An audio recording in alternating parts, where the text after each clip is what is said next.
Sarah is a little girl who likes reading books and drawing pictures. One day, she goes to her grandmother's house to pick up some books. She goes up to the attic. The room is full of things from good old days. Sarah sees an antique gramophone. She places a vintage record, puts a needle on it, and turns the handle. The nostalgic sound of classical music by a symphony orchestra fills the room. While looking at books, she finds a sketchbook. She takes it with the books. In the dining room, Sarah finds her mother, who puts some fresh-baked muffins on the table. She asks her, "I found the sketchbook among my grandmother's books. Can I have it?" "Sure." Her mother opens books and shows Sarah pictures of animals and butterflies. "Maybe you can look through these picture books and draw what you find." "Good idea. I'll try." At night, Sarah falls asleep while reading the animal book in her bed. Her pillows, sheets, bed cover, and curtains have butterfly patterns. On the terrace deck in the garden, Sarah draws a picture of a butterfly. "My drawing is not bad. I'd like to see the butterfly like this in the garden." Sarah gently touches the outline of the picture. Then the butterfly pops up from the drawing. It flutters and stops at her finger. She holds the butterfly. Mom, what's the matter, honey?" "A butterfly just popped out of my drawing." "I see. It's lovely."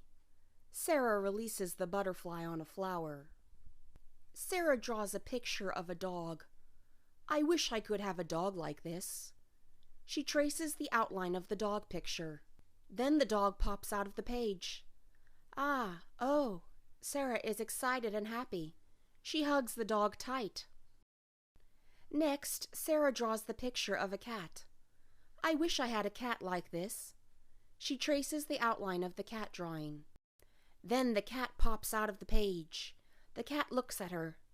"My goodness!" She strokes the cat. Her brother James comes to look at the dog and asks, "Where did you get the dog?" "From here." Sarah points to the sketchbook. "How did it come from there?" asks James. "Look." Sarah draws 2 lollipops. "I wish I had these." She touches the outline of the picture.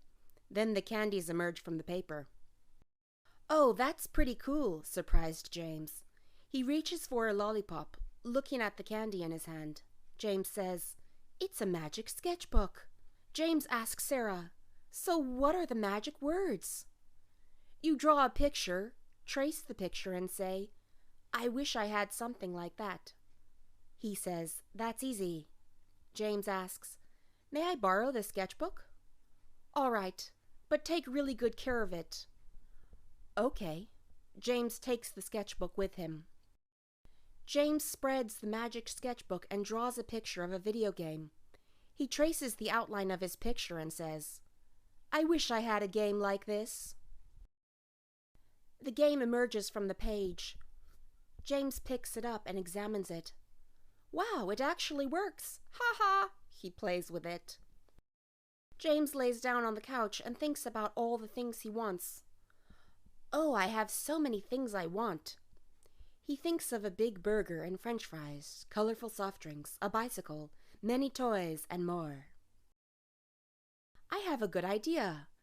Instead of working for the pocket money, I can draw the money." He is pleased with his idea. James draws bundles of bills. He wishes he had money like that. James traces the picture. Then the bundles of bills rise from the page. "With this sketchbook, I'll never have to work or even go to school anymore." On the veranda, Mother is watching James. When James says he no longer needs to work nor go to school, his mother shakes her head. With a flick of her hand, she casts a ray of light to the bills James has in his hands. The money disappears. He looks at his empty hands. "What happened?" James spreads his hand. "Where did my money go?" His fairy mother smiles.